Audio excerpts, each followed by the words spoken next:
Quel est le b.a.-ba d'un bon agent? Faire de la thune. Il émet des hypothèses sur la vie, il y croit, je trouve ça sympathique, non? Oui, oui, c'est vrai.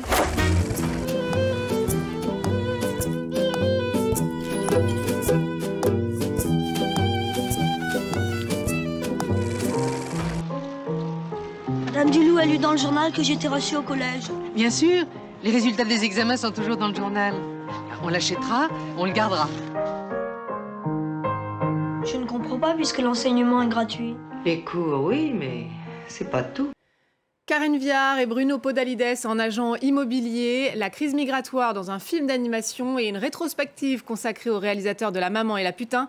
C'est le programme de ce nouveau numéro 100% cinéma de À l'affiche. Bienvenue à tous. Bonjour Thomas Borez. Bonjour Louise. Avec nous comme chaque mercredi. Et on va débuter avec donc la nouvelle fantaisie de Bruno Podalides, Waouh, une comédie immobilière avec Karine Viard, Bruno Podalides lui-même donc, mais aussi Sabine Azéma et Eddie Mitchell. Voilà, Waouh, c'est le cri du cœur en fait que doivent prononcer les futurs acheteurs de cette belle maison bourgeoise qui voit passer le RER au bout de son jardin ou de ce petit appartement en plein centre de Bougival dans une banlieue cossue près de Paris. Voilà les deux agents immobiliers incarnés respectivement par Karine Viard et Bruno Podalides n'hésitent pas donc à survendre leurs produits. Regardez et surtout écoutez-les. Voilà. Le client, quand il arrive ici, il doit faire waouh. Waouh. Waouh. Waouh. Waouh. Waouh. Sinon, c'est mort. L'avantage, c'est que on est tout près de la gare. Un premier palier avec du chêne, un gland. Qu'est-ce que c'est beau. Du chêne. Un superbe gland. Il faut absolument connaître son produit. Et là, c'est quelle exposition? Avoir réponse à tout. Est-ouest. Là, on est nord. Hein? Et alors, ici, les toilettes. Occupé. Alors Thomas, est-ce que vous avez fait waouh en voyant ce nouveau film? Pas vraiment. En fait, quand on est allé voir le film en projection de presse, le producteur est venu nous voir en disant que c'était un petit film tourné en 4 semaines pour rigoler.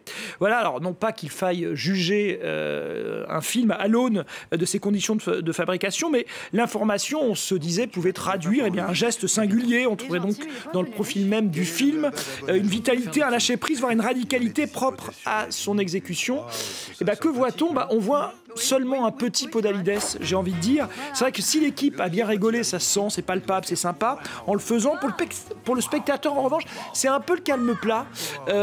Notamment eu égard à une interprétation, il faut bien le dire, eu égard, où les copains, voire la famille, on sent bien, sont venus faire une petite bafouille, donnant à cette histoire immobilière des allures de sketch, un tantinet répétitif. Voilà, alors on retrouve quand même le ton romantico-burlesque de Podalides, mais il est un peu comme dépouillé de sa substance, voilà, de cet art du jeu et du décalage qu'on aime bien chez ce réalisateur et comédien. Voilà, c'est un poil frustrant donc. Plutôt bof que waouh. Voilà, bof que waouh. On passe au film d'animation L'île de la cinéaste roumaine Anca Damian, une relecture des aventures de Robinson Crusoe et une évocation de la crise migratoire actuelle. On va d'abord regarder ce que ça donne.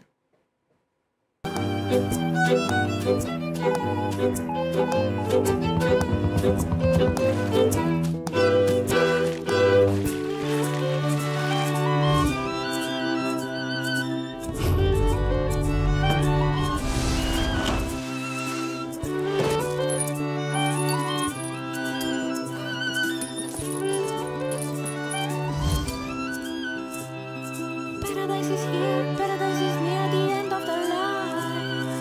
All we need is here, all we need is the end, that's just fine.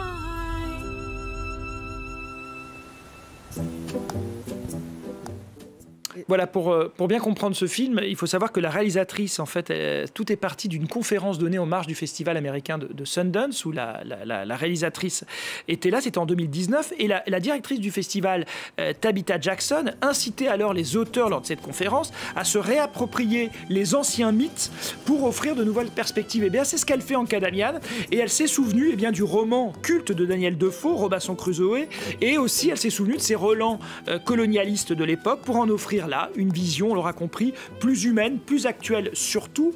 Elle prend aussi pour référence un concert, une comédie musicale qui a été elle aussi adaptée de Robinson, qui s'appelle The Island, mais surtout du travail d'un photographe. Il est espagnol d'origine iranienne, il s'appelle César Desfouli et il a suivi en fait le destin de plusieurs migrants dont l'embarcation a échoué. C'était au large de la Méditerranée, c'était en août 2016. Je vous propose de regarder à quoi ressemblent ces visages, parce que Anka Damian s'est vraiment inspiré d'eux pour réinventer les protagonistes de son film. Voilà.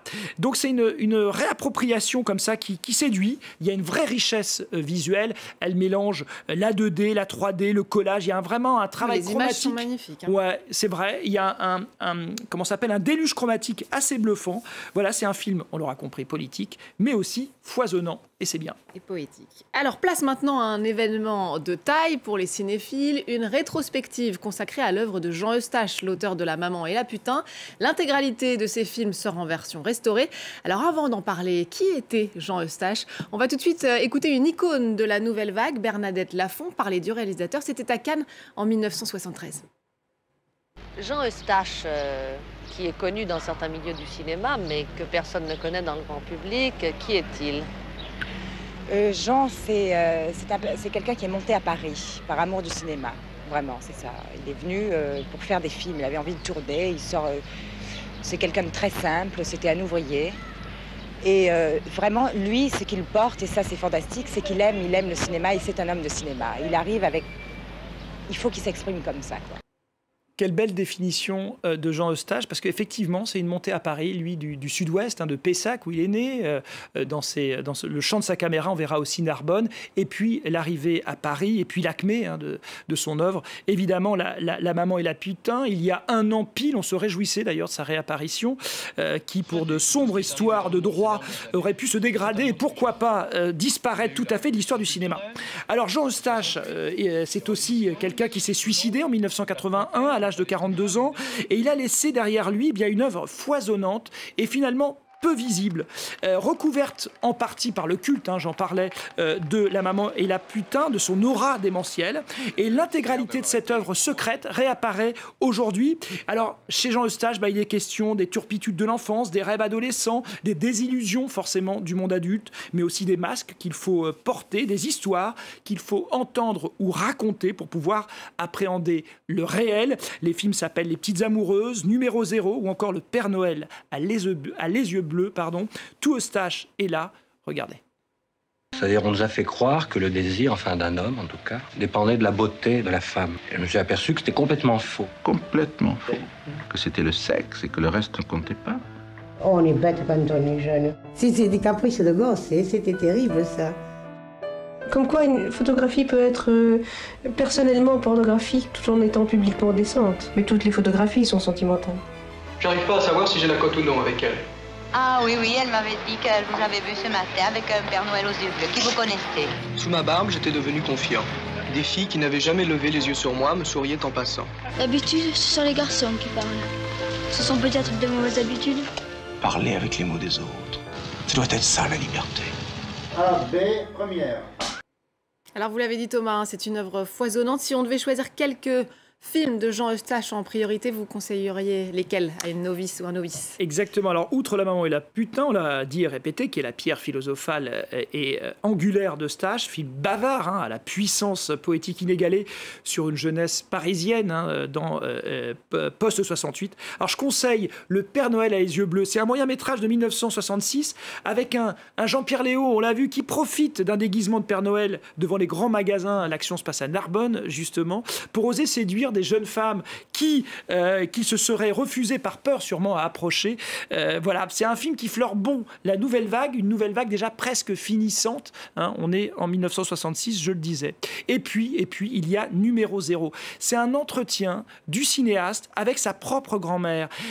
Cet entretien se passe dans l'appartement de Jean Eustache. Voilà, c'est un chant contre chant, ou plutôt On voit Eustache de dos pendant tout le film et cette femme absolument magnifique qui vient d'un milieu paysan, qui raconte une vie qui en vaut 1000, où se côtoient soumission et rébellion. On a l'impression que sa vie, c'est un roman de Maupassant ou même de Zola. Il y a vraiment une incroyable puissance dramatique avec ce film. Et c'est vrai qu'en voyant cette femme inarrêtable qui s'exprimait, on trouve peut-être là les origines si littéraires du cinéma de Jean Eustache. Bon, alors sans transition, et puisqu'il en faut pour tous les goûts, on va passer du film d'auteur à un gros blockbuster et terminer avec le retour de la saga Transformers. Ça s'appelle The Rise of the Beast. C'est réalisé par Steven Caple Jr. Voilà, et alors l'action se passe dans les années 90 et les producteurs ont eu la riche idée, pour son exploitation française, de demander à la chanteuse, il faut bien le dire, un petit peu oubliée, Ophélie Winter de poser sa voix pour le doublage d'un personnage, mais aussi de Dorothée, souvenez-vous, Dorothée, la célèbre présentatrice des émissions pour enfants du temps où la télévision française... On est dans les années 90. Il n'y avait que 3 chaînes, voilà. Absolument. Et puis, il y a aussi le rappeur MC Solar, qui pose sa voix sur le générique de fin pour la version française. Et figurez-vous qu'MC Solar, il s'est rendu compte d'une chose, c'est que tout se transforme. Écoutez-le. Yo, MTV Rap, Madonna et RuPaul. Le fleuron de l'époque était le starter. Primo, Gourou, Michael Schumacher, avant-gardiste, autant d'Optimus. Je vendais des bootlegs de Biggie Opus. Certains m'appelaient le joueur de Tetris, archéopuriste, super futuriste. Moi qui croyais que tout était figé, une Porsche vient de se transformer. On nous informe que tout se transforme comme les Autobots et les Decepticons.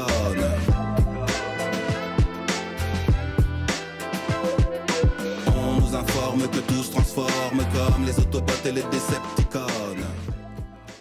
On nous informe que tout se transforme. Alors pour le reste, il est question de guerre entre robots, vous l'aurez compris, il y a des gentils, il y a des méchants, et entre les deux, voilà. C'était jadis Michael Bay, le réalisateur qui tenait les rênes du vaisseau Transformers. Après lui, il faut bien le dire, c'est un peu le déluge. Alors, on a bien compris le message, on est content d'avoir revu MC Solar quand même. Hein. Absolument. Merci beaucoup Thomas, on se retrouve la semaine prochaine.